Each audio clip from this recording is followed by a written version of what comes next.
నేను కానీ మా టీం గానీ ఈ వీడియో చేయడానికి చాలా కష్టపడుతున్నాం. నేను మిమ్మల్ని లైక్ చేయమని అడగట్లా, సబ్స్క్రైబ్ చేయమని అడగట్లా. కేవలం ఒక కామెంట్ మీ రాశి ఏంటి, మీ నక్షత్రం ఏంటి అనేది కామెంట్ చేయండి. గ్రహాలు, నక్షత్ర రాశుల కదలికను బట్టి జాతకం నిర్ణయించబడుతుంది. బుధవారం నాడు గణేశుడిని ఆరాధించే సాంప్రదాయం ఉంది. మత విశ్వాసాల ప్రకారం గణపతిని ఆరాధించడం వల్ల జీవితంలో ఆనందం, శ్రేయస్సు లభిస్తుంది. జ్యోతిష్య లెక్కల ప్రకారం సెప్టెంబర్ 10 రోజున కొన్ని రాశి చక్రాలకి, సెప్టెంబర్ 10 తర్వాత ఇంకొన్ని రాశి చక్రాలకి కలిసి వచ్చే పరిస్థితి కనిపిస్తుంది. మేషరాశి వారు ఖచ్చితంగా ఇవాళ రేపు సంతోషంగా ఉంటారు, కానీ ప్రేమ జీవితంలో చిన్నపాటి ఇబ్బందులు రావచ్చు. వాణిజ్యపరమైన విజయాన్ని కూడా ఇస్తారు. మీ జీవితంలో చిన్న చిన్న ఆర్థిక సమస్యలు కూడా ఉంటాయి. వృషభ రాశి వారికి కృషికి తగినటువంటి ఫలితాన్ని పొందుతారు. ఈరోజు మీరు మీ సీనియర్లతో, అది కాలేజ్లో కావచ్చు, ఉద్యోగంలో కావచ్చు, వాళ్ళతో చాలా జాగ్రత్తగా ఉండాలి. ప్రకృతిలో సమయం గడపండి. మీ మానసిక ఆరోగ్యం మీద వృషభ రాశి వారు ఎక్కువగా దృష్టి పెట్టండి. మిథున రాశి వారికి ఆరోగ్యం ఖచ్చితంగా బాగుంటుంది.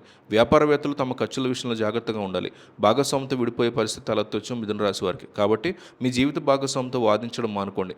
ప్రయాణానికి ప్రణాళికను కూడా రూపొందించుకోవచ్చు. అయితే మిథున రాశి వారికి విదేశాలకు వెళ్ళేటువంటి అవకాశం చాలా స్పష్టంగా ఎక్కువగా కనిపిస్తుంది. కర్కాటక రాశి వారికి డబ్బు లభిస్తుంది. ఆర్థిక పరంగా మంచి రోజు. మీ నైపుణ్యాలను పెంచుకోవడానికి, కొన్ని కొత్త నైపుణ్యాలను నేర్చుకోవడంతో పాటు పెట్టుబడి పెట్టడానికి ఇది మంచి రోజు.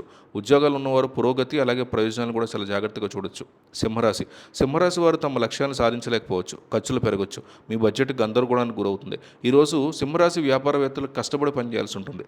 ఒత్తిడిని నివారించడానికి మీరు ధ్యానాన్ని ఆశ్రయించండి.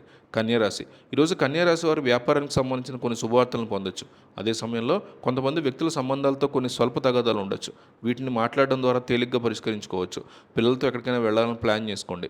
తులారాశి వారికి ఈరోజు సమాజంలో ఖచ్చితంగా గౌరవం పెరుగుతుంది. వ్యాపారంలో కొన్ని సమస్యలు ఉండొచ్చు.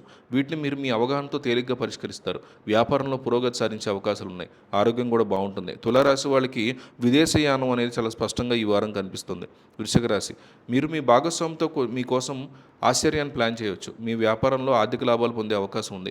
వ్యాపారం చేసే వ్యక్తులు కూడా మంచి ఒప్పందాన్ని పొందుతారు. అంటే కొత్త అగ్రిమెంట్లు వస్తాయి. అదే సమయంలో ఆఫీస్లో రాజకీయాలకు దూరంగా ఉండడం మంచిది. వృశ్చిక రాశి వాళ్ళు ఎవరైతే ఉన్నారో వాళ్ళకి ఉద్యోగాలు చేసేవాళ్ళు, సాఫ్ట్వేర్ కంపెనీలో ఉన్నవాళ్ళు, వాళ్ళకి ఆన్ సైట్ ఉద్యోగాలు వచ్చే అవకాశం ఎక్కువగా కనిపిస్తుంది. తద్వారా విదేశీయానం అది వృశ్చిక రాశికి ఎక్కువగా కనిపిస్తుంది. ధనుసు రాశి వారు ఈరోజు మీ మాటలను మధురంగా ఉంచండి. పూర్వీకులను సంతోషపెట్టడానికి అవసరమైనటువంటి ఎవరికైనా సహాయం చేయండి. మీ సీనియర్లు ఎటువంటి కారణం లేకుండా మీ మీద ఒత్తిడి కలిగించే పరిస్థితుంది. ధనుసు రాశి వారికి ఈరోజు అంత పాజిటివ్గానే నడుస్తుంది. ఈరోజు మకర రాశి వారికి సంవత్సరాలుగా నిలిచిపోయినటువంటి డబ్బు పొందే అవకాశం ఉంది. పనికి సంబంధించి మీరు విదేశీ పర్యటనకి వెళ్ళవచ్చు. వివాహం గురించి నిర్ణయించుకోవడానికి ఈరోజు మంచి రోజుగా పరిగణించబడుతుంది. కుంభరాశి వారు ఈరోజు ఆర్థిక పరిస్థితి బలంగా ఉంటుంది. భాగస్వామిని నిర్ణయించడం మానుకోండి, ఎందుకంటే ఇది విడిపోయే పరిస్థితికి దారితీస్తుంది. ఆరోగ్యం మెరుగుపడుతుంది. మీ జీవిత భాగస్వామితో కొనసాగుతున్నటువంటి విభేదాన్ని కూర్చుని మాట్లాడడం ద్వారా పరిష్కరించుకోండి. ఈరోజు మీనరాశి వారు ప్రేమ జీవితంలో సంతోషకరమైనటువంటి వాతావరణం ఉంటుంది. ఇద్దరు ఒకరొకరితో మంచి సమయాన్ని గడుపుతారు. ఉత్పాదకతను పెంచుకోవడానికి సవాళ్లను బాగా ఎదుర్కొంటారు. ఈరోజు మీనరాశి వారి ఆరోగ్యం చక్కగా ఉంటుంది.